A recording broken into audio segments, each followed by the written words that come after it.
It's time for This Week in WordPress, episode number 368, entitled Never Arrive on Time. It was recorded on Monday the 9th of March, 2026. My name's Nathan Wrigley, and today, periodically and at different times, I'm joined by 4 other guests. Usually it's 3, but we had a little bit more on display this week. We had Taco Verdonschot, we had Bud Kraus, we had Dan Knauss, and we had Steve Burge. It's a WordPress podcast, so we do spend quite a bit of time talking about WordPress, but we get into all sorts of other things as well. So, for example, we talk about the generous offer that Claude is offering OSS maintainers. You can get 6 months of their top tier account.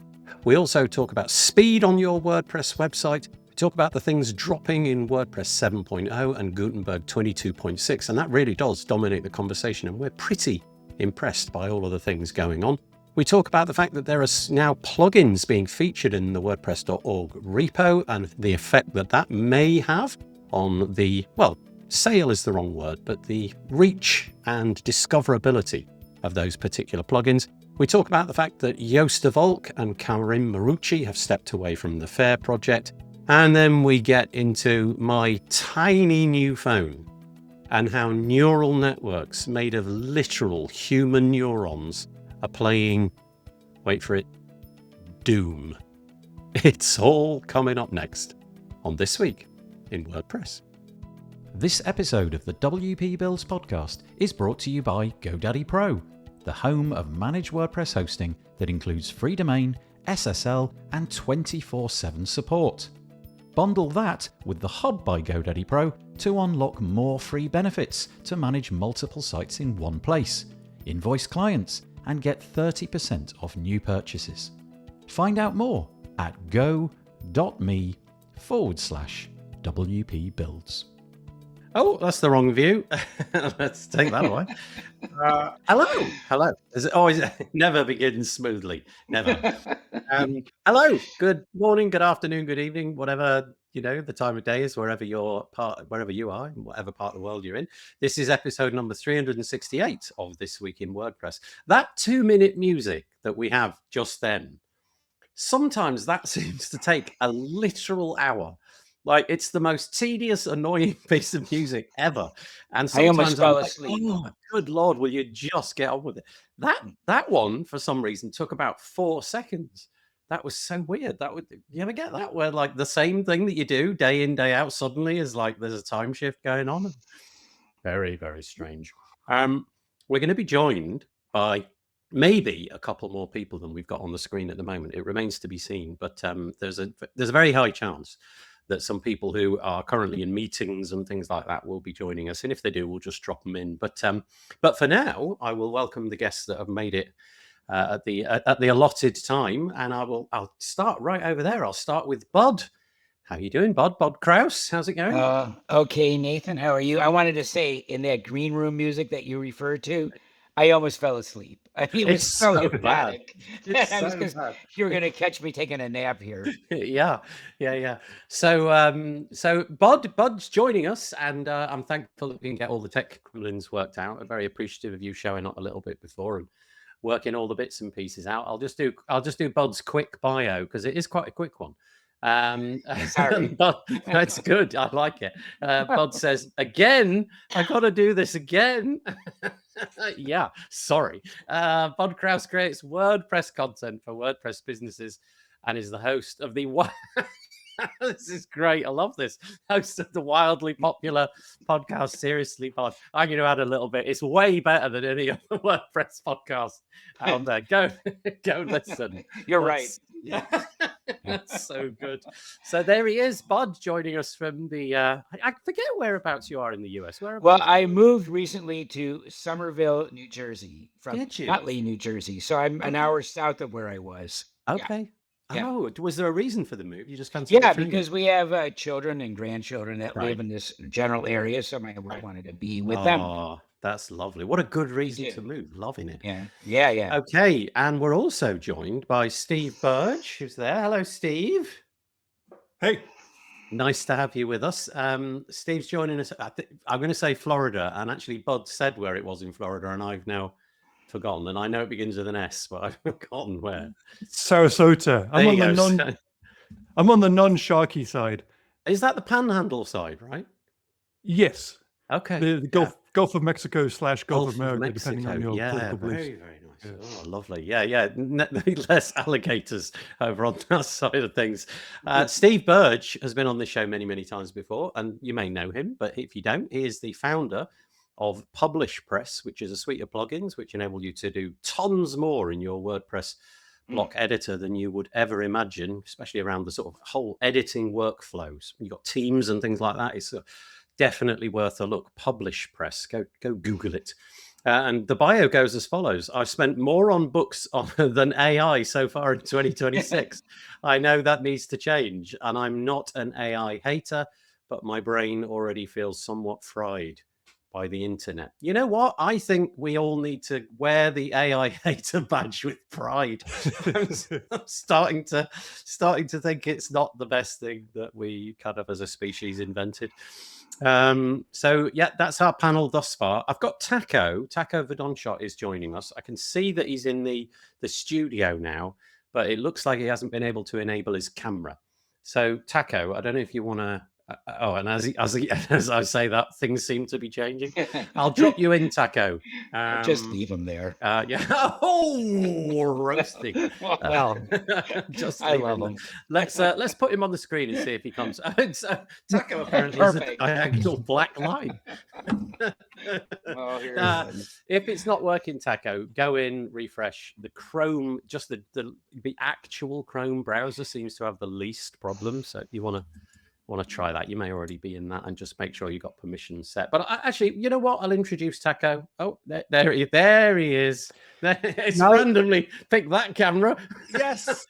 It's supposed to go over there. I'm not sure what's happening, but let me see if I can fix that. We got you. You fix it up whilst I introduce you. So there's our third panelist. We may be joined by a fourth in a little while. We'll have to see. But Taco down there, as you can see, is Taco is better known as Taco Verdo online. He's the CCO at Progress Planner, the plugin that helps you stay active on your WordPress website through smart advice and gamification. Outside of work, you can find him organizing stuff like WP meetups and LAN parties, playing with his kids, walking or riding his child's bike. As of late, he's been screaming, oh dear, he's been screaming a lot his computer, thanks to his new hobby, vibe coding. Not sure if that's a hobby or just like a death wish. But have you? You've been getting into it. You've been trying things out. Oh, yeah. At some point, my colleague said, "I'm done with you looking at us building stuff. It's time that you build your own stuff." Right. Here's a Claude account. Go play. Okay. And I've seen my wife since, I think. No, it's been a lot of fun. So I built a little planning tool that helps you schedule meetings across time zones and with different people and all of that. Oh, neat. Okay. And it's a lot of fun. That you want to see through. That's the best way to do it, I think. Yeah, that's nice. Yeah. Well, I appreciate you joining us, and thank you for coming out of your meeting early, if that's indeed what you did. But we're going to talk a little bit about WordPress. I'll share things on the screen in a moment, but a few bits of housekeeping before we begin. Sorry, we had to pull the show last week. I had some medical stuff, which I'm still dealing with, actually. I'll just say this. Everything on my screen is on font size, whatever the biggest I can get. It's on super big font size because I've got problems with my eyes. So we'll see how we manage. If I struggle and click the wrong buttons, forgive me. I do apologize, but I'll try to click the right buttons. We'll see how we go.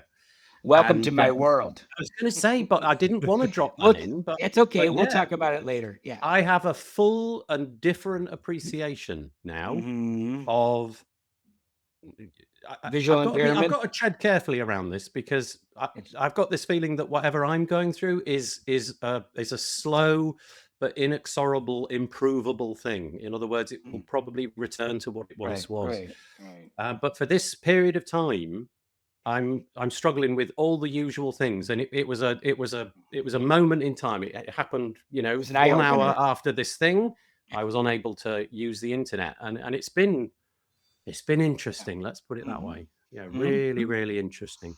Weren't you telling me you just got a phone that was like 2 inches tall? So, okay, I'll show you that in a minute. And then I'll tell you that I ordered that 2 weeks before the surgery. So I didn't know it was going to happen. But yeah, I'll show you that in a minute and then we'll have a laugh about that. But just to say that if you're joining us and you wish to contribute into the conversation, we love it. We absolutely love it when people do that. It makes the show a whole lot more interesting. Firstly, let's drop in the URL where you're best to go. And that's that one, which Steve is now putting his chin on. Oh, yes, over there, Taco. Good job. Yeah, look everywhere and point in any direction you like.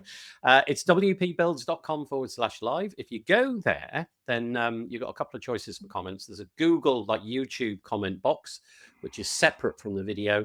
But then also, if you don't have a Google account, you click on it just says live chat or something like that. There's a little button in there and you can click on that. And it should invoke. You just type your name in and what have you, and we can get your comments in there. That's really nice. So wpbuilds.com/live. Send your friends, colleagues, relations, enemies, guinea pigs, bald eagles, monkeys, whatever you got going on, send them there. And hopefully they'll make some comments. Now then, in terms of actual comments, we've got a few that have come in. That's really nice. Marcus Burnett says, hello. Good morning, gentlemen.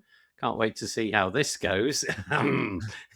Yeah, we'll see how this goes. See if I can read the UI of this platform correctly.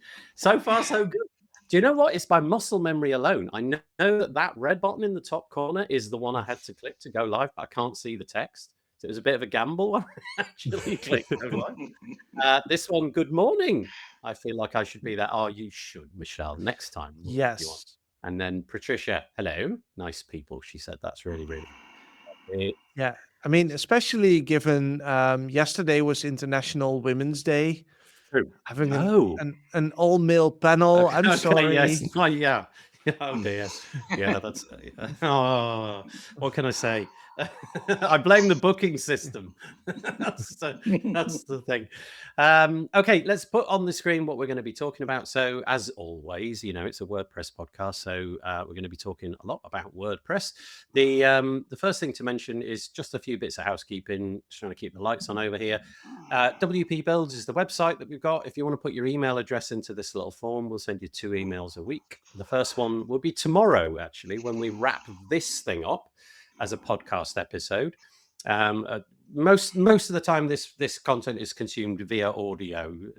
Very few sort of people watching it. We get quite a few watching it live, but most people are consuming it as audio. So that'll happen tomorrow. But then we'll also send you a podcast reminder on Thursday when we produce our typical regular podcast. Here's a list of the most recent ones. Because I was off, I haven't mentioned this one before, but I had Ian Svoboda on, who's got a really cool block called the Content Area block. And it enables you to have a second content area in your post or page content, which sounds like nothing, but it's actually really cool. Because normally you've got one piece of content, right? And that's it. That's all you can do. So everything has to go in there. Not anymore. Not with what Ian Svoboda's built. And it turns out it was way harder than he thought. But it'd just be, I'll just knock this thing off over the weekend. No. It was a little bit of a game changer for him. And then last week, I had Ben Pines on. Ben used to be the CMO at Elementor right at the beginning when it went from no installs to 4 gazillion.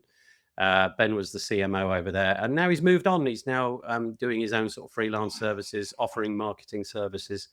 And I'm trying to alert people to the dangers of AI, amongst other things, and how being the authentic you, he thinks, is going to be important in the future. In other words, show up as you rather than showing up as content written by AI. Nathan, I got a bone to pick with you. Please. What do you notice about all these people on the podcast list here? They are men. Is that what you're saying? Yeah. Look, we have to go all the way down until we get to Ray. And then we had Anne. So it's a while. Yeah, it's a fair point. It is a fair point. Can I say, in my defense, it's not much of a defense, but it's the defense I've got. If you reach out to me and I think you've got something worth talking about, I will put you on the podcast. There's absolutely no gatekeeping there whatsoever. But it just so happens that a lot of people that I get contacted with are the people who are on the podcast, and so that's the way it goes. I'm sorry. Yeah, so I do think there's a apologise. job for us to do, Steve, is that if we have amazing non-men around us, is that we send them to Nathan. Send them to me. That's it. I will welcome everybody in and put them on the podcast. But yeah, fair point. I get this quite a lot, actually. I get quite a few emails saying the same thing. This show gets called out quite a bit for that. Michelle Frechette has been a godsend because she's organised loads of the wrangling of the guests in the past, and she's made great inroads into making that more distributed, for want of a better word, more diverse. But fair point. Anyway, that's the list of the most recent ones. And then just to say also, I did a podcast episode over at the Tavern with a lovely chap called Rob Ruiz, who has a product that I didn't know about. It's called WP Rig, and it's a WordPress theme development framework. He inherited it from Morten Rand Hendrickson when he stepped away from the WordPress space. I'm going to say like 4 years ago or something like that. And he's taken it on. He's improved it a lot. So go and have a look. We haven't got time to delve into what theme development framework is, but if you're interested, it's brilliant. It's very, very lightweight, and he's a very, very thoughtful individual. So I highly recommend listening to that. And then what we do each week, we ask the guests if they wish to contribute something. No compulsion, but if they wish to contribute something, I'm more than happy to raise it onto the screen. And so the first couple come from Taco. This is an AI related one, I guess. It's all about Claude Code. What's this one, Taco? Yes. Yeah, so Claude Code is one of the big AI programming tools. It's the thing that I've been using, and Claude Max is their upper tier. So a lot of tokens, aka you can build more and do more program. And they're offering it up for free for people who are active open source maintainers. Now, if you're using dark mode or if you're on the site, you can see that accessibility wise, they have a thing or two to learn because it's gray text on a black background. But you can sign up if you're an active contributor, a code contributor to an open source project, and they will give you 6 months of their top tier subscription for free. So, Nathan, I think your audio isn't working because apologies. No, it's me. I accidentally clicked a. Perfect. This is comedy gold. This is going to happen technical so often. gremlins. No, it's not. It's I can't see the correct button. And I was going to say there are some caveats around it. So you can't just rock up with a GitHub queue and sort of say, "Oh, look, I just invented a project on the open source sort of ethos." I think it's got to have 500 or more maintainers. 5,000 stars on GitHub. Yeah. Yes, but everyone. Is that. Yes, exactly. So everyone working actively on WordPress should probably qualify. Right. Okay, that is interesting, and it's completely free, and it sounds like it's the top tier. As anybody listening to the show knows, I don't really use AI in any way, shape, or form.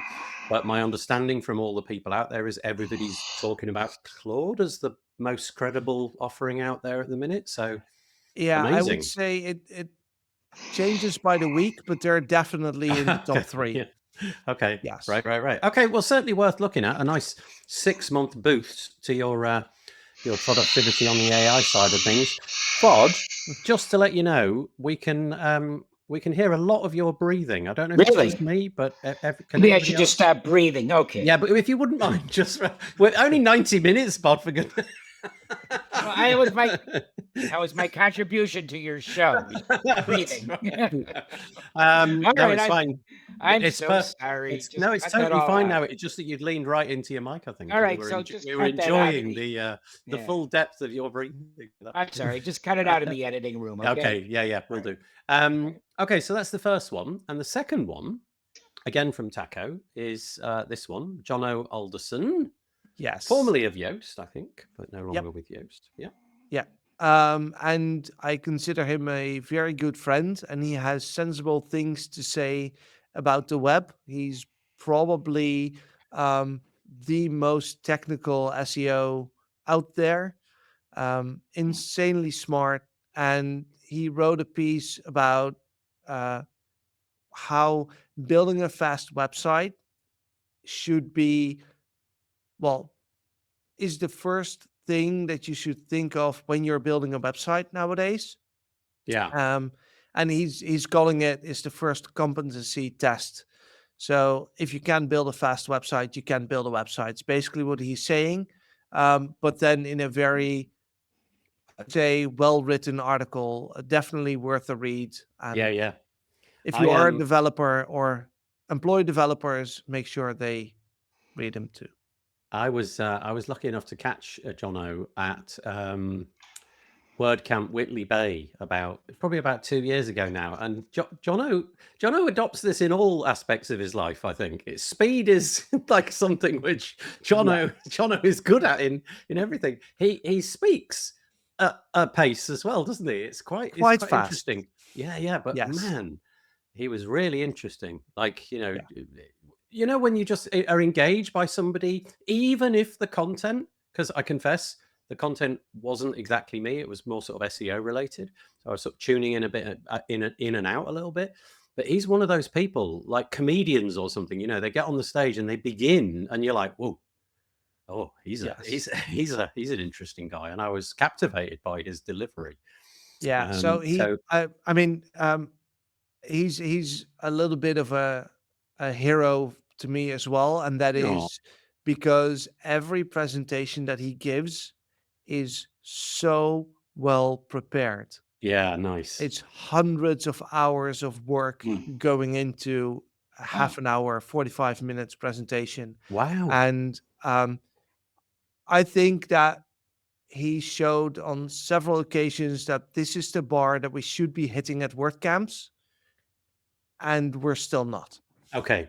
In terms of his delivery and his preparedness, and interesting. There are a few people out there like that, aren't there? They just have something about them, and he's definitely one of them. So, this is jonoalderson.com. Like everything that we put on the screen today, it'll be linked in the show notes. I can't tell you exactly where in the show notes, but it'll be somewhere. One of the headings that we get. But there we go. There's Jono's piece all about speeding up being the first thing that you need to worry about on a website. And then we move over to contributions which came from Steve. This is going to sort of step a little bit maybe on some of the content that we've got later. But here's the first one. What's new in Gutenberg 22.6? Do you want to take the helm on this, Steve? Yeah, it's kind of burying the lead a little bit. It has a very bland, anonymous release number. Yeah. This is Gutenberg 22.6, but the amount of stuff in this, it's basically WordPress 7.0. Yep. I honestly cannot remember anything like this in the WordPress space in many, many years. Just look at the table of contents on that post. Yeah, let's go back to that quickly. Let me find it again. I've just clicked away from it, and there we go. There's the table of contents. There's like 10 things there, each of which is actually pretty significant. Do you know what's interesting, Steve? And I think I said this before we clicked record. Very often that table of contents may well be as big, but like, I don't know, 8 out of the 10 items will probably be something a bit unusual that don't affect me. Whereas so many of these are going to affect just regular editors and people just logging into their WordPress website, creating a piece of content, hitting publish and getting out. Not necessarily the developer side of things. And so it's going to be this one will be really impactful for just normal users of WordPress, using it as a sort of blogging platform, for want of a better word. So were there some items on here that you wanted to mention in particular? I've highlighted a few if you don't. Oh, where do we start? I mean, probably we can go around the group and each one of us could pick out a major feature here. I guess my hot take on this is that I think AI came along at a perfect time for WordPress, because we had, obviously, after Portland, we had like a year of no releases and things were kind of stagnant. And AI seems to have given everyone an enormous kick up the butt in terms of productivity, in terms of maybe increased competition, in terms of increased excitement, people getting really interested in coding again after perhaps have lost some of the passion for it. And you can see WordPress accelerating again after that kind of lost year. For me personally, I'd probably choose revisions, the visual version of it's a bit of a tongue twister, the visual version of revisions. But there's so much in here. This is basically WordPress 7.0 disguised as a point release for Gutenberg. Can I actually just call out, and this is a bit of a thanks to you. If you follow Steve I follow Steve, most likely Blue Sky, I think is where your stuff comes to me. I'm trying to use other platforms a little bit less, but Steve does a really great job of writing up what's happening in the WordPress space, and I think filters out all the noise. So whenever I see a post that you've written, I sort of delve into it, and you manage to get the stuff somehow that I'm genuinely really interested in. It largely is to do with, the publishing workflow, given what you do, I suppose. But go and follow Steve on Blue Sky or wherever he can be found, and there's 3 or 4 things a week, but they're totally worth reading every single time. So, well, I haven't done that for the last 2 or 3 years, but yeah, what's coming out of WordPress core recently has got me excited again. Yeah. Well, I'm chuffed to bits. It's really great. I'll just mention the few things that I'd highlighted. So here's the first one. In editor revisions for visual sort of change tracking, and you can imagine what this is. It says browser post revisions in the editor shows a color-coded visual diff between the selected revision and its predecessor. Now, what's curious about this is it's not just revisions based upon like, oh, this bit of text changed. It's things like this block was removed, or this block was updated, or this block was moved or deleted. And there's color coding for it. And it kind of feels like the sort of thing that once you've been in there for 3 minutes and had a bit of a poke around, you'll get it.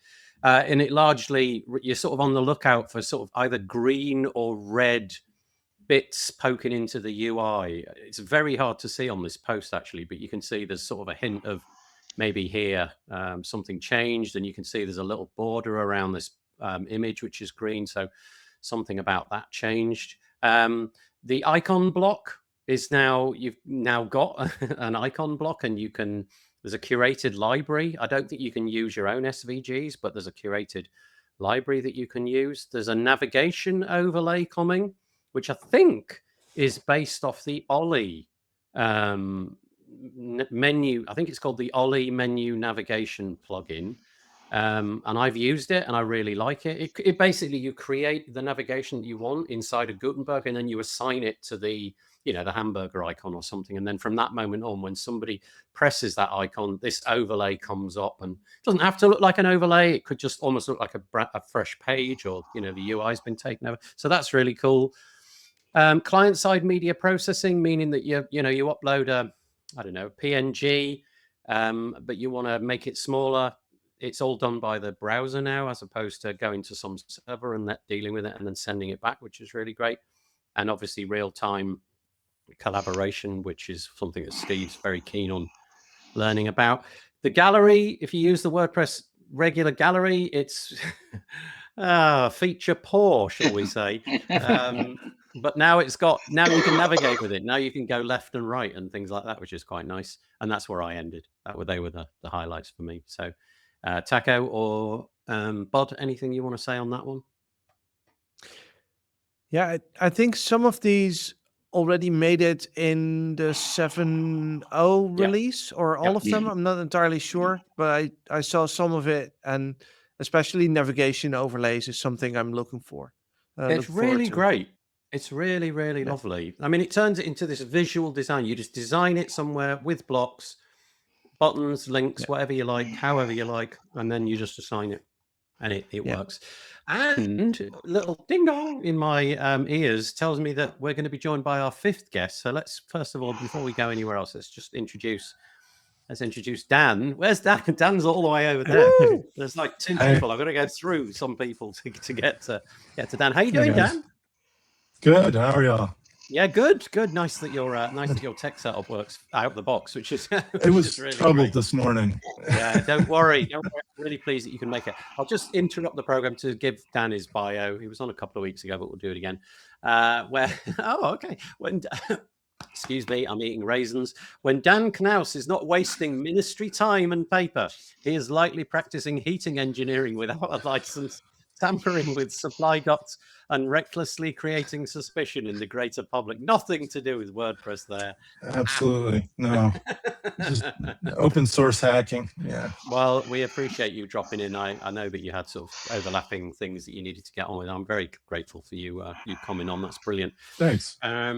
We've just got through a couple of the top line items from the show notes, so we'll just sort of crack on. But I will mention a couple of comments, which is really nice. Firstly, hat tip to Michelle Frechette.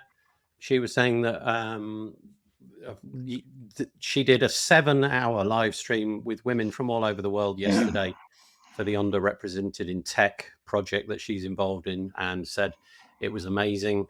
Taco replied that sounds amazing. And then hello folks from James. Hi James, nice to have you with us. Patricia is joining us. I think we've mentioned Patricia already actually, but the 7.0 beta 3 was released on the 3rd of March. We'll come to that in a minute. And we're at WC Nice's contributor day. Oh, what now?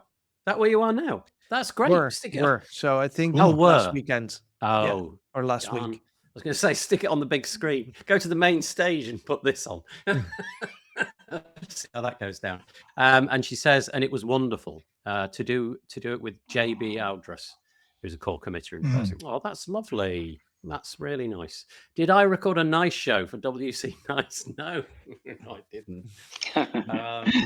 Yeah, no, that's a good idea. Such a missed opportunity. I really want to see missed opportunity. Yeah, some guy called Taco wrote that. I know. Okay, so okay, let's move on. So that's what's new in Gutenberg 22.6. But Steve's stuff keeps coming. You wanted to mention this one, Steve, which is coming on the screen now. There we go. Advanced Professional WordPress Developer Certification out of VIP, by the looks of things, no less. What did you want here? Oh, I didn't so much have particular feedback on this so much as to throw it out to the group that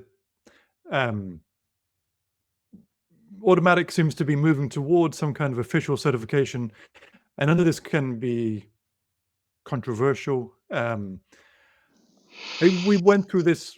I used to do Drupal, say 8-10 years ago, and they did a similar thing at the time. Acquia had a certification program, and we were training for it. We did a lot of classes, helping people train for the exam, and I don't think it has a lot of benefit for people like us who are in the community, but it tends to work out nicely for big companies that want to adopt the platform. I think it helped bring on like companies like Accenture into the Drupal world. And my guess is that's probably what Automattic is hoping for, that say you have some massive agency that doesn't really know what they're doing in the WordPress world. If they can suddenly find 30 people who are WordPress certified, it makes it much easier to bring them on board to maybe sell an RFP. Yeah, it seems mostly rolled out. I know some people will love it, some people will hate it, but I'm probably glad, I guess, that Automattic are taking charge of it and running it. At least it's kind of officially I'll just read out the URL because it's pithy enough to get into the record. It's learn.wpvip.com /certification. Go on, Steve. There's a whole LMS in there. They've developed a pretty nice LMS, and there's they've got great docs. I think anyone can get in there and go through some of the free training. It covers a lot of ground. There's developer stuff, there's some really good security things, and things that are less developer too. So there's really a lot of good stuff hidden back there. Yeah. For those What is the enterprise listeners. Go on, sorry, Bod. Go on. what is the downside of this kind of certification? Is there a downside? No, not that I can think of. I know I Maybe there can't. is. Well, I'm just Steve said something that made me ask that question. This is kind of trying to sort of think of other people's criticism of this. I think it'd be a little bit of gatekeeping, perhaps, like the cost. It's $250 or more. Some thoughts of who gets to control who's officially WordPress certified. Right. Okay. Yeah. Yeah, what it means, and right. Yeah. Okay. But it's I can mostly see it. upside, more upside than down, from what I can tell. Sure. There's more benefit to it than, I think so. I think that probably 90% of the WordPress community can just kind of go along its way and completely ignore these exams. But in the enterprise space, this may come in handy. I saw a lot of posts on LinkedIn from agency people who are having their teams take this test. Okay. Oh, that's interesting. Okay, so it does have some buy-in from those larger agencies. Okay. There's a lot going on in. If you work with VIP, it makes sense. They have their own coding standards, which are great, but they're different. You know, some agencies have their own riff on that. So sometimes people have different opinions on the importance of a particular standard, and I don't know. I think it's good that we have them. Period, and that is becoming a little bit more clarified, and certainly to get things in the repo. Now there's a minimum standard for that. So this is sort of a similar process there, and I think that's always a good thing. It really seems like in the WordPress space, there's a lot of attention on education in all levels at the minute. And some of it's a bit overlapping and confusing to me, especially on the community side. I'm sometimes a little bit confused by which acronym stands for which bit and how does it fit in? Is that in person? Is that like a after work kind of event? But yeah, here's another piece adding into that jigsaw. So, okay. Yeah, right. And I think what Steve said is the same that I saw as the biggest criticism that I've seen is that it's more gatekeeping by Automattic, Automattic controlling yet another piece of who can be WordPress, who can say that they're good at WordPress. I'm not sure if that's a thing. I think the parallel was drawn to PHP, where Zend has their own certification for PHP, where the biggest difference is that they actually call it the Zend certification instead of a more general PHP certification. Okay. Yeah. And Automattic decided, or VIP decided, I'm not sure which company of Automattic, but decided not to do that and to just make it advanced WordPress. So I think that's the biggest thing that I've heard online. I've yet to see if that's really a problem.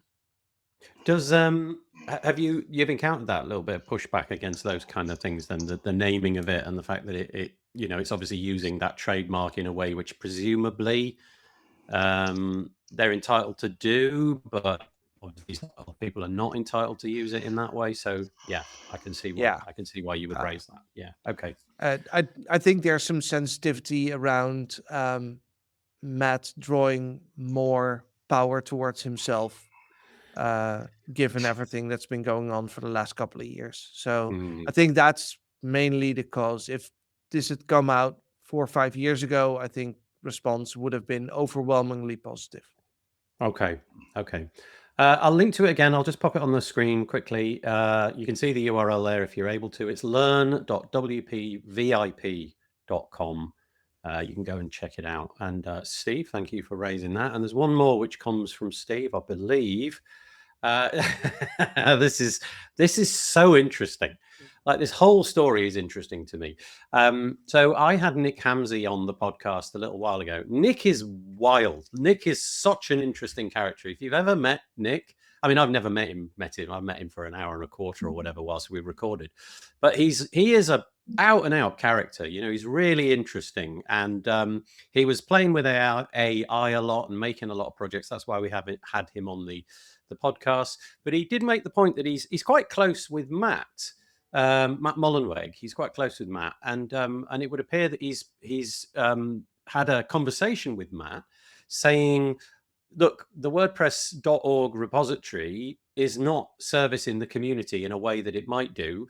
Will you? I'm imagining this conversation, by the way. I have no knowledge as to what happened, but it feels like it might have gone something like this. Can I put together something whereby we feature plugins in the repository to gain some notoriety for plugins that are slipping under the radar, you know, so not the familiar ones that we're all familiar with. You know, you log into WordPress.org and you see Jetpack and you see Yoast and, you know, all the ones that you normally see, but there's thousands that just sit under the radar, never get mentioned. And Matt, by all accounts, has given the nod to this, and this project has launched. There's now going to be a featured plugins section. It's already going, I understand, and there are some caveats around it. The first thing is, which we scroll right to the bottom, it's being curated entirely by Nick. So Nick is deciding which of the plugins he wishes to build up. Got to start somewhere, I guess. Maybe that'll change in the future. We will see. Oh, here it is, this bit here. Plugin selection is currently handled by Nick. The process and governance around selections will be reassessed as the experiment develops. But the criteria are as follows. If you want to be discovered in this way, you must abide by these certain things. Have less than 10,000 active installs. You need to have been listed in the directory for less than a year, so less than 12 months. No open security stuff, vulnerabilities and what have you.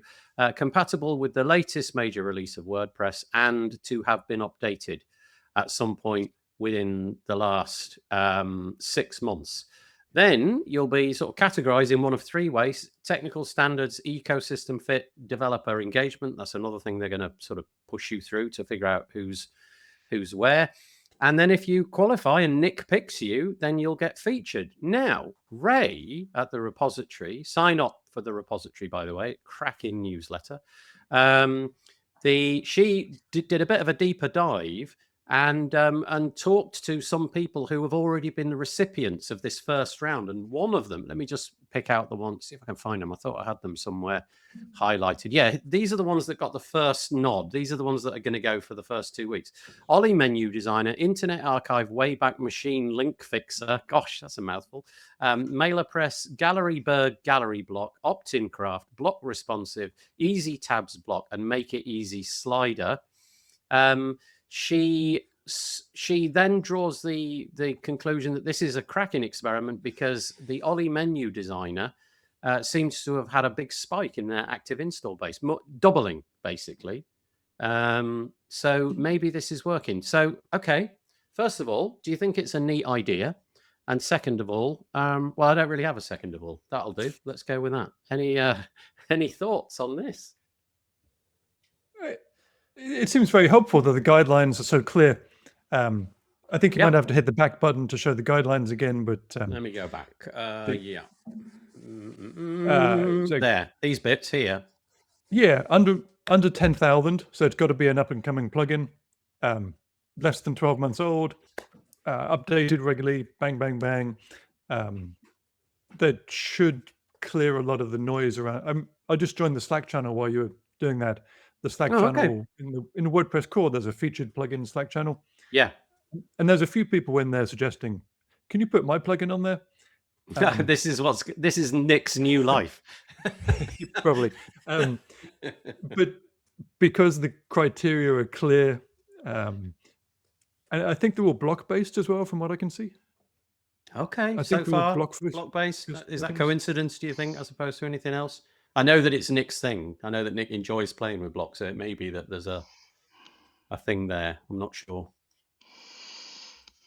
But yeah, it would appear the only slightly strange bit is the fact that Nick has the ultimate criteria. He gets the nod, but you got to start somewhere. If you have to build this entire edifice of scaffolding and public accountability, that's the whole thing. Whereas you could just say, Nick, will you just decide for the next few months? And Nick goes, yeah, all right, I'll do it. If we trust Nick, this is going to be a good experiment. I hope Nick isn't on the receiving end of people saying, why haven't you picked me for the last 6 months? Come on, it's my turn, and hope it doesn't, turn out badly for him. I'm sure it won't. And if it's only 2 weeks per plugin, Yeah. no big deal. So Yep. he chooses an incorrect plugin once, it rotates off in 2 weeks. Yep. So Yep. Yeah, it's a great idea as far as I can see. And obviously, if you are Mike McAllister, who runs Ollie, this first experiment has proven that it's great. I do wonder, just one little caveat, I wonder if the reason it's been successful is because it's new and talked about, or whether it will continue to have that sort of lasting effectiveness when the press coverage is gone, if you know what I mean. Because I wonder if at the minute everybody's going, oh, look, new tab, I'll go and have a look at that. In the same way that I'm now immune, if I go to do a Google search and I see I basically don't see the ads. I just scroll past them. I've learned the muscle memory of sort of scrolling past them. I wonder if the same may happen over there, or whether people will actually go actively looking for it. So anyway, Taco, Bud, Dan, if you've got anything to add on that. I love it. I think it's a great idea because, for one thing, you're probably opening up, you're probably making this, providing more opportunity for new developers too. People that have just never done anything in the WordPress community. I think this is probably a good way to get them into it. Yeah. It's a good tie-in for students and meetups, and some of those kind of entry points to get people new. Yeah, absolutely. Show them a pathway to getting involved, getting something in there, and that it won't just be a drop in the bucket necessarily. Yeah. You think? Taco? Yeah. Oh, sorry. So, yeah, I think because the featured plugins is usually, I think, the first screen you see when you click on add plugin in WordPress. So it definitely is visible. And so I'm not surprised that it has a positive effect. I'm not so sure if it's enough to surface, and it's a great start. He wrote a post about it, He did. I think 3 months ago, 4 months ago, and I'm very happy to see that he was allowed to implement this and actually do it. I think he's good enough a judge to say this is a plugin that we should be promoting. So I'm quite happy that he's doing it, that he's taking on this. I'm curious why the less than 12 months, because that's quite short. If you realize that at this moment we have over 400 plugins in the queue waiting for review.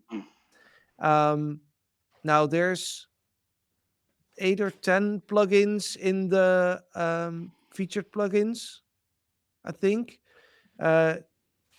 times 26 periods of 2 weeks a year means that we can highlight about a few hundred a year. Yeah. Okay. And that's we an add interesting point. so many more new plugins. So it's always going to be a fraction. But it's better than nothing. And it's better than what we had where featured was sort of a fixed list, I think.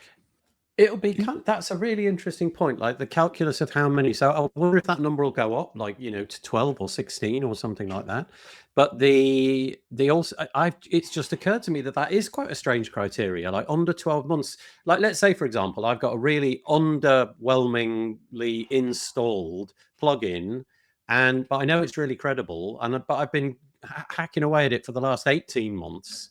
I'm out the picture, aren't I, for this? Which that hadn't really occurred to me, but that makes sense. Yeah. So featured is actually newly featured. It's basically new plugins. It is, isn't it? Okay, Yeah. that's interesting. I wonder if that needs a bit of a name change or something. Yeah. Okay. Well spotted, Taco. They So what are would you do? featured by 18? Nick, so it's a legit name. Yeah. And so would you make it for 18 months?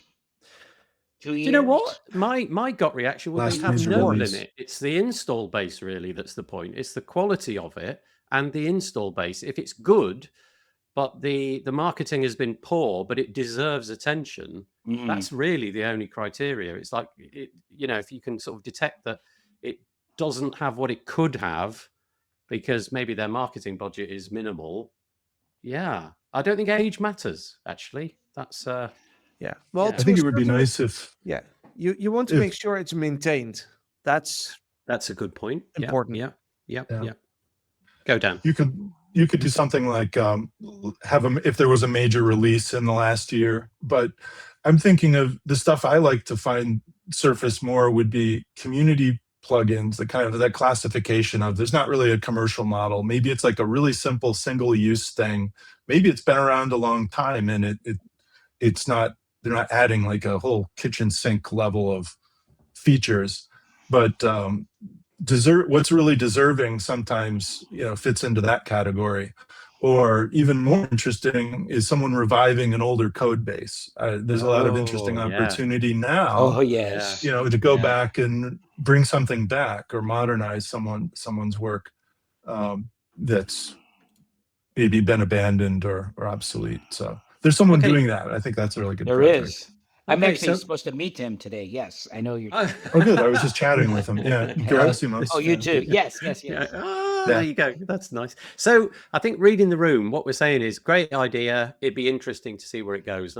We've made a start. This is fascinating. Let's see where we go. Just one thought to add in. I don't know if Nick is going to be guided by this philosophy, but when I spoke to him, he was very much into quirky stuff. His whole thing was like, really wacky, for want of a better word, leaning into the wacky side. I wonder if that's going to be a part of his process, filtering through this. Given the list that we saw on the repository, it doesn't feel like that's a prism that he's adopting, because none of I don't know many of those, but the ones that I do know about, they don't come into the wacky bucket. They come into the actually really useful bucket. So maybe that's going to be more of the criteria. I think, and I think that would be the biggest win for WordPress if it's the useful stuff that people need that they don't know exists. Yeah. Okay, interesting. Well, thank you, Nick. I'd be a little concerned that what might get overlooked then are those really good classic single-use things that transform how the admin works, that have more of an architectural value to them that sometimes people overlook. Those are Go on. Sorry, Dan. Apologies. Oh, yeah, go ahead. I was just going to say, I hope that Nick can carry on in the way that he's obviously got fired up to carry on. Let's see if it keeps going and that it bears fruit. Obviously, Nick, you're going to be disappointing some people, but making other people incredibly happy. And I suppose there has to be some balance of that. And but it looks like the experiment's working. If we just take the Ollie metric, you've doubled their install base in one fell swoop. Although, as we might come to later, maybe there's another reason for that. Oh no, we did come to it. The Ollie menu designer is kind of what's coming into 7 anyway. So maybe that's part of the whole piece. Right. Okay. All right, let's just press on with a few other pieces. First one is just to say, if you didn't know already, WordPress 7 is just around the corner. And if you are minded to do it, now is the time to test what is probably the last few iterations of the software. 7.0 beta 3 is available, and go and check it out. Here we go. The release date is scheduled for the 9th of April, so exactly 1 month away. And if you're not sure how to test your WordPress install, there's always extensive notes. It's dead easy nowadays. It's seriously simple to test the latest version of WordPress. And you too can be looking at the features that Steve brought to our attention. Okay. Right. Then this is just another article. I won't dwell on it because we mentioned it already. But this is about that custom navigation that Steve mentioned earlier. If you want to understand how it works from sort of like a technical point of view, And if you're looking at this broadcast, you can see I'm showing code on the screen. So there's no way we're going to be able to get into it. But if you want to understand how it works and how you can implement it and modify it and make it so that you can do more than just click buttons in the UI and whatever the UI allows is the limitations on it, this is the piece for you. It's on make.wordpress.org. It's by Dave Smith, and it's called Customizable Navigation Overlays in WordPress 7.0. So you can go and check that out. I'm guessing nobody's got anything to add to that, so I shall just move on. Yep, okay, good. This is nomad.blog, so it's Anne McCarthy's blog, where she has spent a little bit of time talking about some of the things that have come in terms of notes. So notes is now really the word for, I don't know, Google Docs style collaborative editing. That seems to be the word that we've gone with. Whether it'll stay that way, I'm not entirely sure. But Anne she shows a few pieces that never made it into 7.0, which she thought was, a bit of a shame. Well, not a bit of a shame. She doesn't say that. It is a bit of a shame, but there's just a few things that never made it in. But so she's basically showing in these little videos that you can click into some of the new bits and pieces that you might see in a future version of WordPress, all around collaborative editing and how the UI works and how you can make things visible or invisible, how you can filter on things and what have you. And we are basically getting to Google Docs. That seems to be where we're heading at a very rapid rate, a much faster rate than I thought we were going to. And so anyway, she shows how to filter options in the notes panel. So resolved, unresolved, all that kind of thing. How to show or hide the notes canvas. So you can see a list of everything, which means you've got scroll, or you can just sort of hover on the bits that are visible for the block that you're actually currently working on and stuff like that. So anyway, Steve, maybe I'll go to you first if this is anything of interest to you. If not, I'll maybe just move on. Yeah, I hadn't seen this actually. It's I think they have a ton of ideas for improving the notes comments feature. The GitHub repo for Gutenberg is full of them. It's awesome to see. I honestly never thought. Never. That's wrong.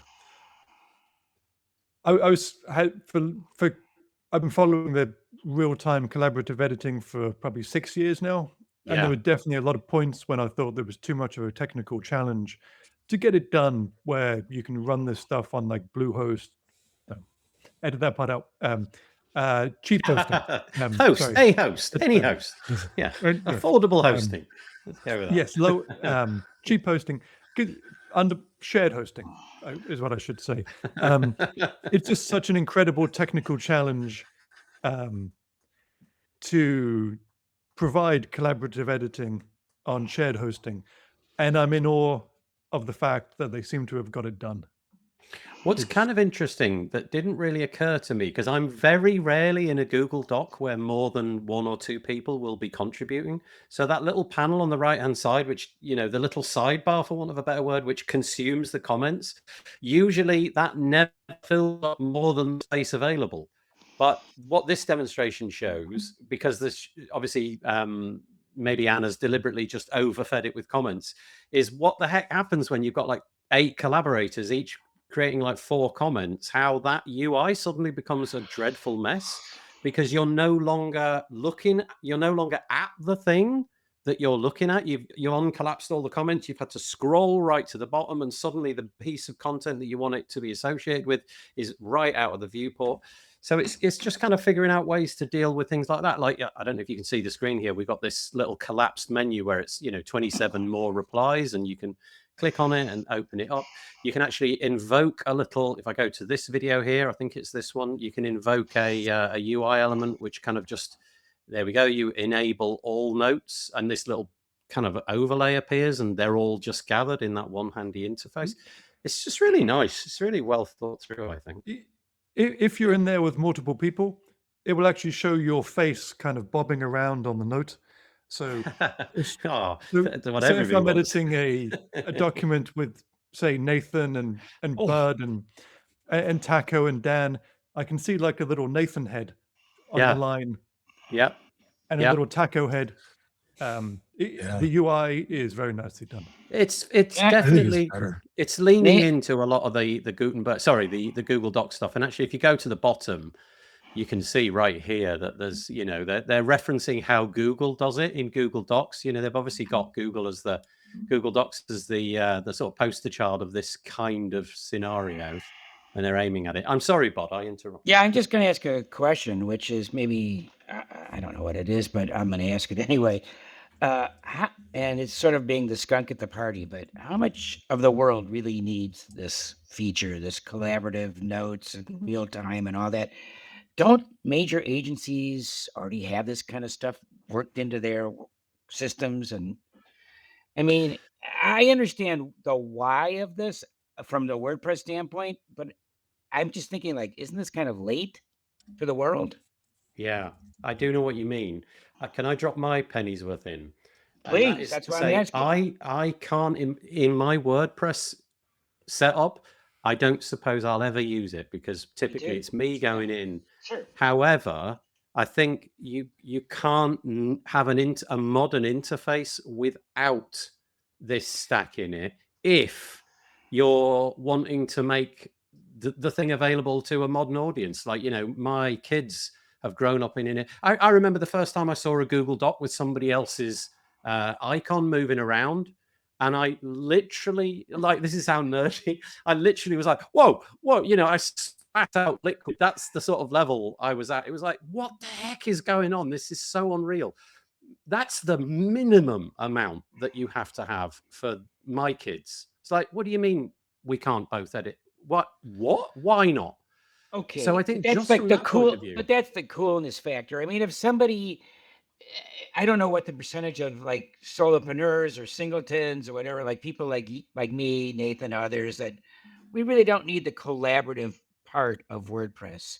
but Steve, I don't know so how big Steve that has an market entire is. business. Right. So Steve Yeah, I has an know. entire business built I know on that. top of exactly Oh, people who What I'm do saying. need collaborative sort of complicated That's- editing scenario. So I'm going to hand this to Steve. Yeah.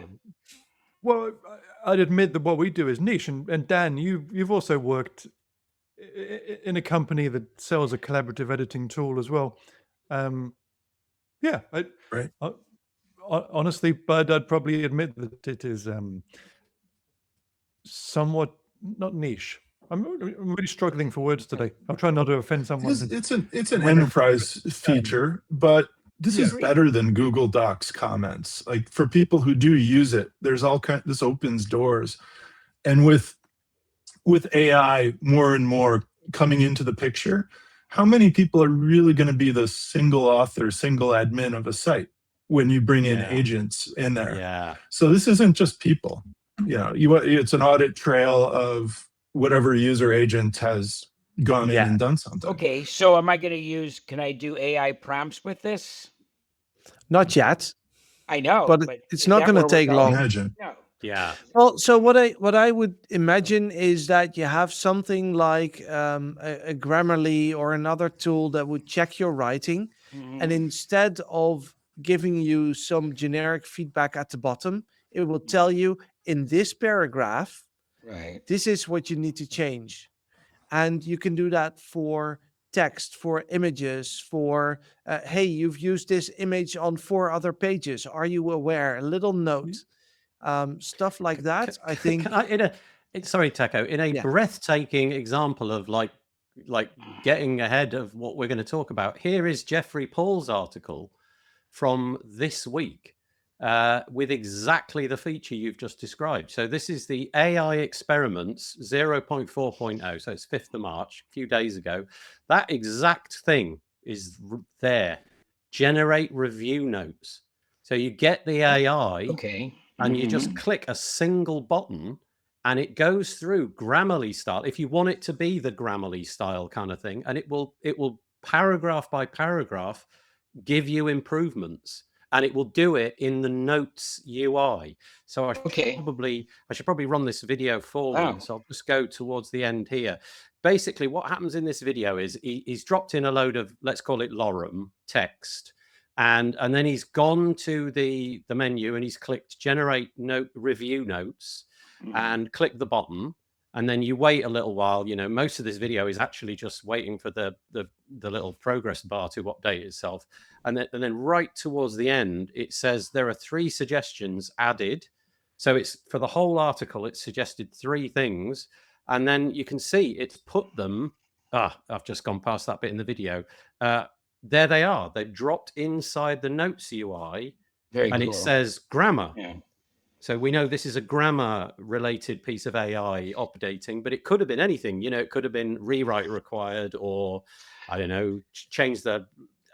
I don't honestly know. Presumably, given that this article also talks about images being generated in the media library and in the editor, maybe there's going to be options for that as well. But so Taco, I don't know if you'd read that or no. Sorry, and sorry to interrupt. No, that's absolutely fine. I mean, this is AI based, heuristics based. This is what we've built in Progress Planner already. So it will show you little to-do notes on specific paragraphs, exactly to get you to work on your site and to better help you do the things that make a difference.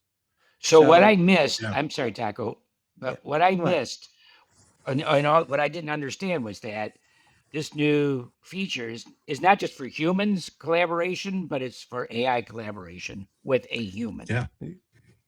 And or any plugin or tool can annotate a paragraph now. Okay. So think of the usefulness of just getting an audit periodically, accessibility, or your code samples are using deprecated functions, or you need to update this documentation, and this is I've already done it. Okay. Yeah. But really interesting that it's kind of like it's just in a new spot in the UI. It's this floating spot in the UI which binds itself to the content. If you've got a paragraph here, the little piece of commentary about it will be bound to it in space. And that, I just think it's really interesting. So as an example, the Yoast SEO plugin with its traffic lights, the traffic lights are just there. They're just in this little part of the UI somewhere, but it's not about that particular paragraph or this particular paragraph. And it sounds like Progress Planner is sort of taking that work on and giving you helps at the point that you might need it. And so it's that. But also, the curious thing from my point of view is you get a default, don't you? In a workflow, you get a default workflow and you stick with it when you realize it's working. And so let's pick a publication which has got a very large circulation in the tech space. Let's go with TechCrunch. Huge publication built on WordPress.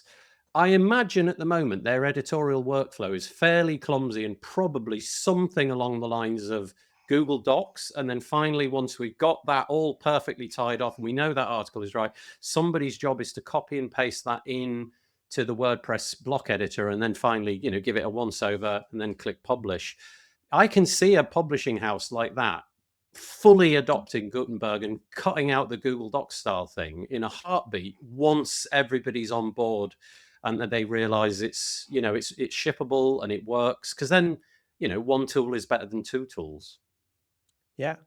I manage the website for my sports club, and I work with, how do I put this nicely, slightly less tech savvy people. Like me? No way, but you'd be their hero, absolutely. No, they really struggle to either get to Google Docs or get to the website. So, and then they don't understand the relation. And someone says, I'm going to write a news post and is doing it in Docs, and someone else is writing it in Word and sending around a file. And right. It's a mess. If I can consolidate all of that conversation into a single tool and they only have one place to go, that would make my life so much easier. Yeah. There is a plan, I believe, to put this into the theme editor as well. So it'd be a kind of atrium style. Like you're designing the site, you leave comments like, this is the wrong color for the header. So I believe this comment system will break outside of the post editor and go elsewhere in WordPress too.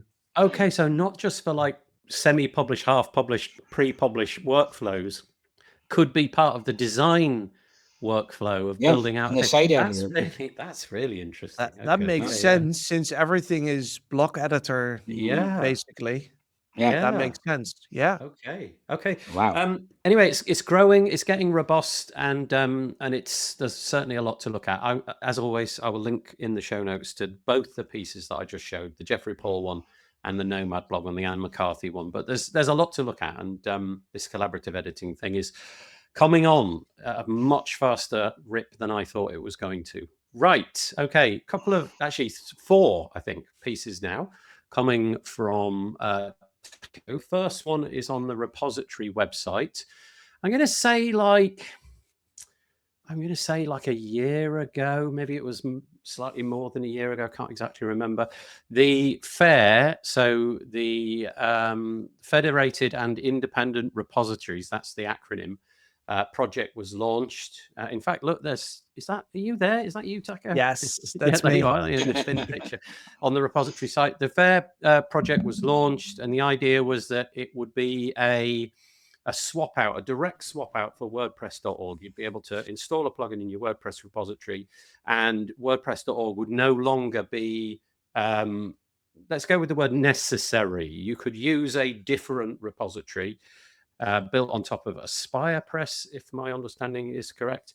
Yes. And there were some heavy hitters in the WordPress community associated with the project, which gave it a lot of clout when it began.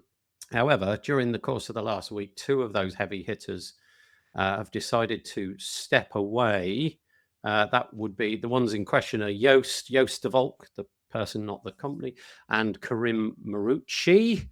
And but the project goes on. But first of all, your thoughts on the main piece in question, Taco? Yeah, so I'm slightly biased here because I'm basically on both sides. So Joost de Valk is my direct colleague, and I've seen how much time, energy, and money he spent on FAIR, and I'm part of the technical steering committee for FAIR, so I'm involved myself as well.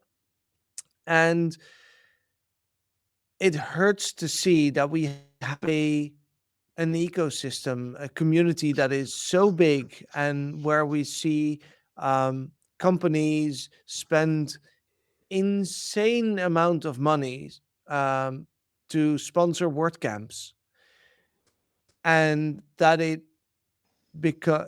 apparently they're not willing to spend that money on the WordPress project itself, whether it be WordPress, which is what Matt has been saying for quite a while. Hey, we need companies to invest more, otherwise we're not going to make it. But also not in a project that would future-proof parts of WordPress, make it compliant with GDPR and upcoming legislation. And I am heavily disappointed that the hosting companies in our ecosystem, which typically are the companies with the deepest pockets, let's be fair, is that they're not willing to step up and give this a proper shot by funding the initiative. Luckily, we're used to not being funded for the open source work that we do in WordPress. And so the project itself isn't gone.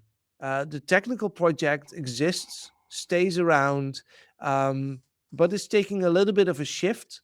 At CloudFest in 2 weeks from now, just over 2 weeks, there will be a hackathon project to bring FAIR to TWiW, which is another open source CMS. And the TWiW community has been looking at what we were building for WordPress and said, this is what we want for TWiW. And so we're going to sort of, it was always meant to grow beyond WordPress itself. But right now it means that the focus is entirely shifting from WordPress and the WordPress community to the Type-3 community, and I hope that we can onboard many Type-3 developers because they also have an amazing developer community. And that fair has a very long and prosperous future and will hopefully at some point also be seen by the WordPress community and the companies with deep pockets as valuable, and we might return and get that funding and get aboard another Linux Foundation. So Taco, the piece. Sorry, Bod, I'll just say a couple of things. Go ahead, please. Thank you. It's your show. So the thank you. No problem. The piece was it does mention hosting quite a lot, and if I'm paraphrasing this correctly, step in, Taco, and save me from myself. But it feels that that's the fulcrum of the reason why Joost the person and Karim have stepped away. They didn't feel that there was buy-in, literally buy-in, from hosting companies in particular, because it was felt that they were really the crucial part of the success of that.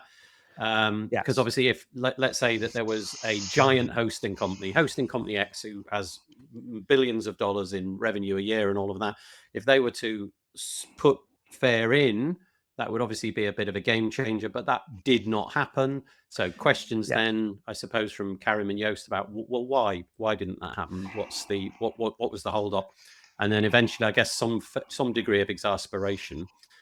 However, as Taco was at pains to point out, the project isn't just about those two individuals, although they were very crucial at getting it off the ground and making it popular. And there are 3 articles which Taco brought to bear from people who are still involved, and I presume have the intention to maintain their involvement, and they are as follows. We got this first one, which is, I believe this is Mika Epstein's blog. Is that right? Have I got that right? Yeah. So all 3 the blogs are from the current leads of the technical project. So this is Mika Epstein. Yeah. So we've got Mika Epstein. She's written up, she's called hers Fair, successes, lessons, and what's next. And again, a long, detailed write-up of what's going on. The next one, Carrie Dills, building Fair and letting go of what could have been. So again, sort of similar, but different slightly. And then finally, I've actually forgotten who this one was. Apologies. Ryan McHugh. Thank you. Of course. Yeah, Ryan McHugh.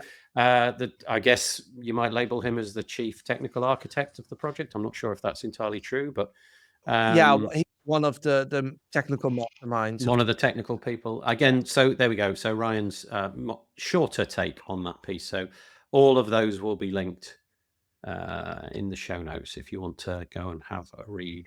Taco, anything you want to add on that before we let the others in on it?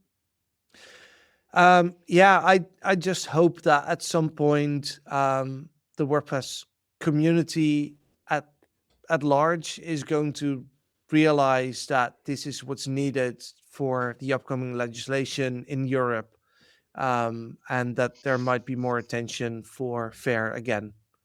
But meanwhile, I know that we have some dedicated people who continue to build an awesome project. Okay. Thank you. And the focus for now, moving over in the next couple of weeks at CloudFest to Typo 3. So we'll see what happens over there. So Bod, Steve, Dan, anything? Maybe Bod first. And I think you had something to say and I interrupted. Sorry. Well, I'm just wondering how you could characterize how would you characterize, or could you generalize the non-participation of these major hosting companies in the Fair initiative? I mean, did Joost and did they meet stiff resistance? Hey, we don't want to upset the apple cart. I mean, can you characterize some of that? So, because this is a game-changing upset the apple cart, to the ecosystem. Yeah. So everything I'll say about it is hearsay. So the best thing I can probably do is send you to the blog posts that Joost and Karim wrote about it. Yeah. We should probably add them to the show notes as well. Yep. They explained a little bit more in detail the responses they got, but in very short, as Nathan summarized, they were not willing to commit financially and, well, politically, if you will. Yeah. Okay. It's not a matter of they don't have the money. It's the politics. They don't want to. Yeah, they don't want to go in that direction. Probably. They don't. There's an unwillingness to invest in infrastructure from hosts, including their own, that is problematic. And I maybe if there's a silver lining here, that's one of them. That's everyone's problem. Yeah, Matt's been on that. Other, Jesse Friedman, they're advocates for solid hosting. Quality infrastructure for WordPress really matters, and the community needs to look at that. There's a security angle. We have a patch stack talking to and involved in this and addressing more than GDPR, but basic fundamental needs that are not going to go away. They're in the future. Okay, just because time is short, I'm going to put a lid on that one, but I believe I already did link to the Yoast piece maybe 2 weeks ago, but I will link to it again for added context, and the Karim one as well. Taco, if you wouldn't mind sending me those links, then Will I do. will have more of a memory than because when this call typically ends, most of what I said just evaporates from my head. But we got a few bits to get through, so I'll just make some expediting decisions about what we can and can't follow. We did those ones. Just a quick one. So this is interesting, following on from the work of people like Courtney Robertson, who was trying to get a sort of site, a contributor health dashboard set up and running. We now have this, which is the contributor dashboard. I mean, it is literally what it says on the tin. No time to add context to this, but all I'll do is, again, for a good decent coverage of this, head to the repository. There's an article there. WordPress contributor dashboard pilot now live. Team proposes next phase. Maybe I'll come back to this next week because it's actually worth looking at, and it will. The idea being that if you are a contributor to the WordPress project, it's been very difficult to sort of track what everybody's up to, and what does your contribution mean? How can you accrue credit, if you like? And so this is an endeavor to sort of make that publicly available so that people can see what's going on. But I'll just drop that in and then move on very quickly. We were talking about education earlier. This is so interesting, right? This is the WordPress Campus Connect. So it's on make.wordpress.org.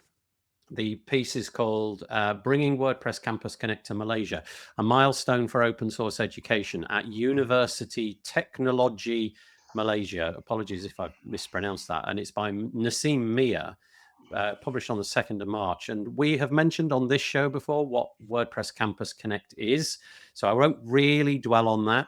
But this article, man alive, if you want to put on one of these events, there is a lot of moving parts. And I don't mean that in a negative way. I don't mean that to say, gosh, how complicated this is. What I'm saying is hats off to the people who put this stuff together, because there's a boatload, and typically when you see an article like this, it's like a one line, like, oh, we did this thing. And then somebody writes an article like this where you then get to see all the different things that make something like this happen. And it's pretty incredible. And the idea really with WordPress Campus Connect is that this is going to roll out globally. So templates like this are going to be really helpful for other people putting on, hopefully, events like this and getting a younger generation kind of interested in WordPress. So I just learned a lot. I glibly kind of thought that these things kind of fell out of the ether and, you put them on and it's a piece of cake. No. There's a lot of hard work. And so congratulations to everybody connected with this. Weren't you involved in WordCamp Whitley Bay's organization? No, I was not. No. Which is probably why I'm kind of not knowledgeable about it. I haven't really been involved on that side. I mean, I'm involved in meetups and things like that, but I was, and obviously when you get into real world institutions, I imagine you are adding bureaucracy layers hitherto as yet unimagined. Paperwork that needs to be filled in, risk assessment. I don't know what it's like over in Malaysia, but I know that in the UK, just putting your foot through the door, you got the mountain of paperwork and insurance policies and all of that nonsense to fill in. So, yeah, amazing. So hats off to anybody that's been involved with that. I'm really, really impressed.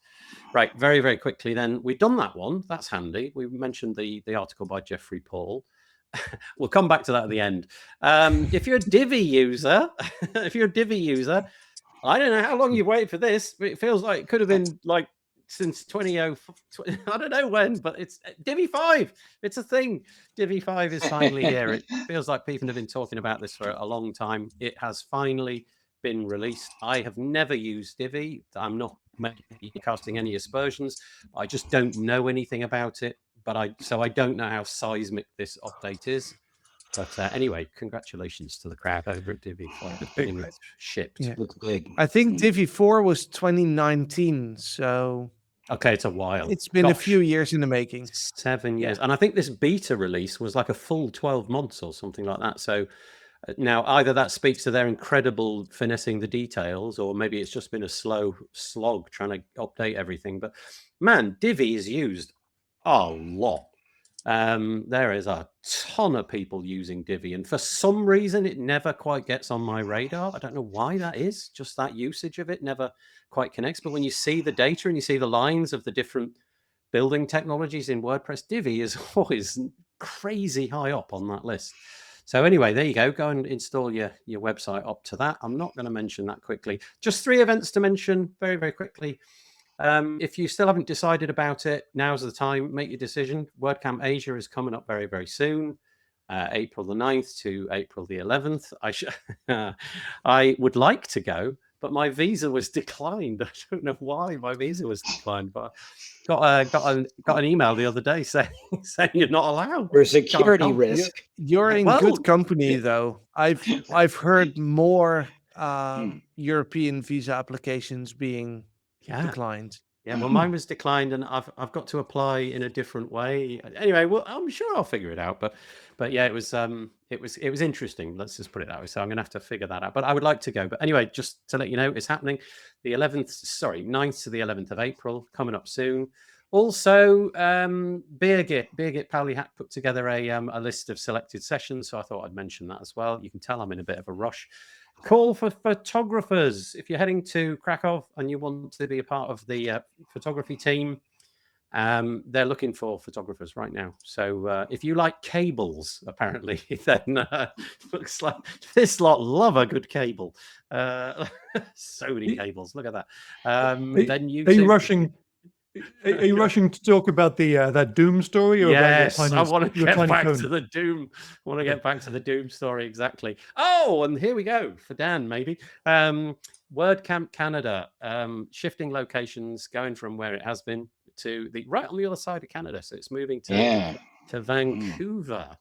I don't know what the dates are, but look at that, lovely Vancouver. A little later in November. Yeah, November. This time. Man, it'll be like. Does Vancouver not get quite as cold as the eastern parts? Okay, yeah. It might be a little damp, might be rainy, more but temperate. it's nice. Yeah. Okay, yeah. WordCamp Canada is happening in Vancouver. That's really all I've got to say about that. And the last one on the event side of things is WP Accessibility Day 2026 is now open for sponsors. So if you would like to be part of that, then go to WP Accessibility Day /2026 / call for sponsors. And if you care about accessibility, the WP Accessibility Day team has also opened a fundraiser to get an accessibility booth at WordCamp Europe. And we still need funding. So if you care about accessibility and you want to spread it at probably the biggest WordPress event in 2026, then make sure to head over to WordPress Accessibility Day and find that crowdfunding. And no doubt there'll be links on this. We definitely mentioned it when it came out. It's like almost like a crowdfunding kind of thing that's going on. It's like a give WP sort of campaign or something like that. So definitely go and check that out.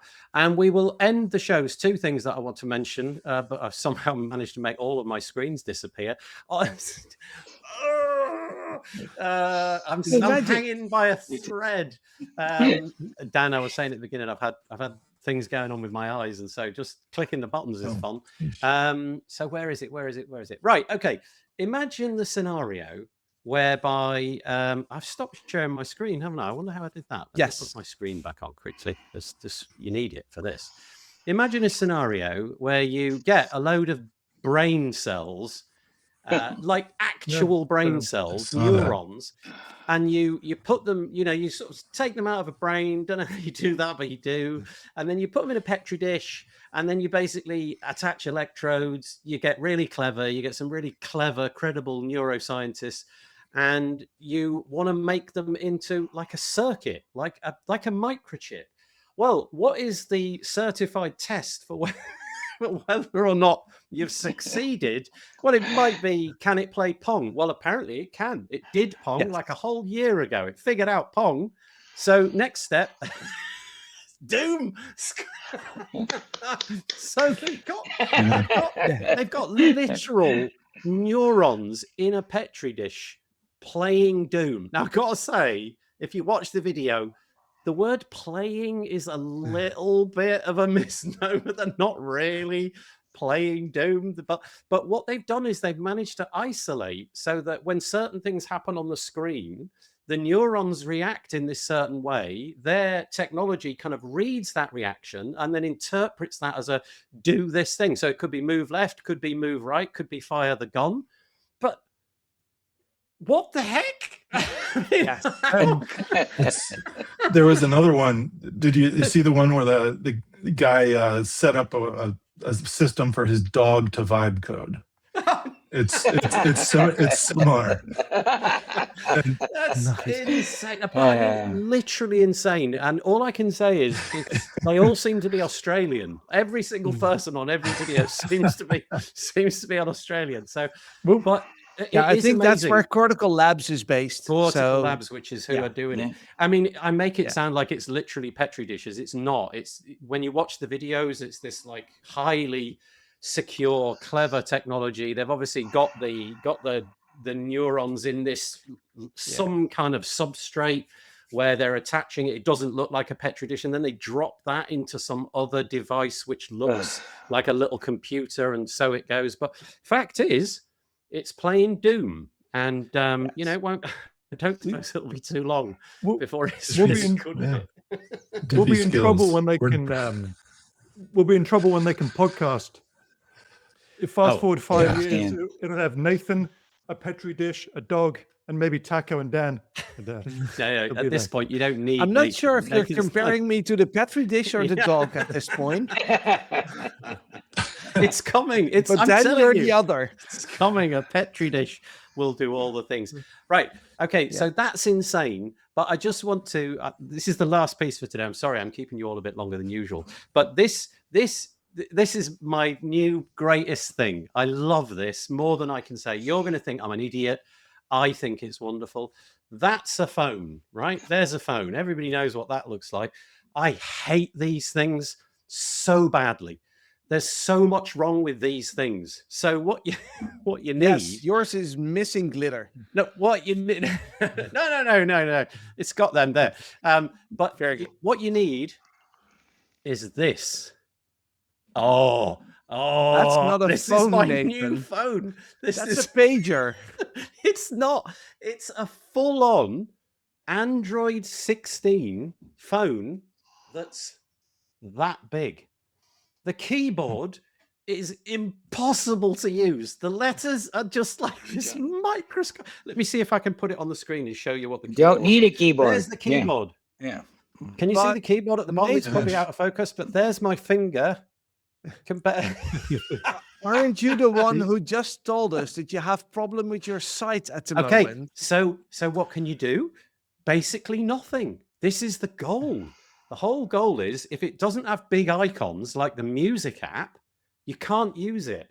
And so now I found myself this perfect phone that does the minimum that I need, which is sat nav, handles it like a champ. As soon as it's plugged into the car, I go to the phone, the screen in the car, don't need to worry about the phone anymore. And it'll play songs on my music app of choice because they're all big fat icons. and it will play podcasts because they're all big fat icons. But anything to do with typing, cannot do it. And it's the best thing in the world. And I'm absolutely loving it. And it's got the best name. Oh, by the way, you have to have a strap because it's so small, you drop it all the time. So you just attach it to your wrist. It's called, wait for it, the Jelly Star. And there it is in all its wonderful glory. It's got NFT, so not NFT, NFC, so I can do the Google payments. Yeah, it's like the size of your headphone box. Exactly. Anyway, go check it out. If you too are trying to de-phone your life, this is the antidote. It's absolutely brilliant, and I'm loving having no interactions. I'm pretty sure if someone has a latest generation smartwatch, it's bigger than your phone. Oh yeah. Well, I don't know. Let's pop it on the wrist and see what we've almost. See, if you turn it 90 degrees, it actually fits. So okay, let me open it up, and I'll open up the. That's I'll just quickly do the podcast app because that's something that we can all get our heads around. So that's what it looks like, right? It's just a bunch of icons. I can click those. There's the size of my finger. That's all I need. There you go. And on that bombshell, we'll wrap it up. Yeah, I know. Makes no sense. We're so on the opposite sides of the universe. Oh, it's so good. My life is quiet. There's no bing bong or any of that nonsense anymore. No browser, no nothing, no email, no social networks, no nothing. Just okay, music. So there's one thing I have to ask Nathan. Okay, yeah. How long does it run on a single charge? About a day and a half. Wow. Yeah, longer than your phone. Way longer than your phone. Yeah. Well, yeah. No, mine does actually a day and a half. So because you'll notice it's way thicker than my old phone. So there's the old phone, right? And it's basically because you can't build that kind of technology and put a battery in it without increasing its width, because usually a significant proportion of the actual phone is the battery, maybe as much as half of it or something like that. So it's a bit chunkier. So they've got a fairly decent sized battery in, but it's not going to win any awards, I don't think, on that. Oh, and the camera's diabolical. Like, well, actually, I don't know if the camera's. I'm looking at pictures with my new eyes, and maybe the pictures are great, but I just can't see them. So anyway, there we go. Jelly Star, go get them, everybody, before they run out. Yeah, sure probably not, but thanks. Yeah. When I see you in person, I'll show it to you, and you'll have to remove the crumb from on top of it first so that you can see it. Right, there we go. That's it. Thank you to my guests. So we've got Burge, Kraus. Thank you. We've got Steve. You do this now? Burge. Yeah, we're going to do the hands in a minute. Whatever. Taco Verdonschot. And Burge. Sorry, Dan Knauss over there somewhere. He's over there somewhere. I don't know where he is, but he's over there. I appreciate it. Thank you so much for joining us. If you put a comment in, really appreciate it. To be honest with you, if there's been any comments, I haven't really been able to read them. So I'm sorry about that. They're a bit small in the UX here. So sorry. I got a few on, but that was as much as I could manage. Right. If you don't mind, can we do the hand wave? What do we do? The hand? The hand, that's it. Everybody get the hands in. That's it. Taco's giving us a good grin. There we go. I will see you next week, all things being equal. And if you guys want to stick around for a minute afterwards and have a chat, that'd be nice. But see you next week. Take it easy. Bye. Bye. Bye-bye.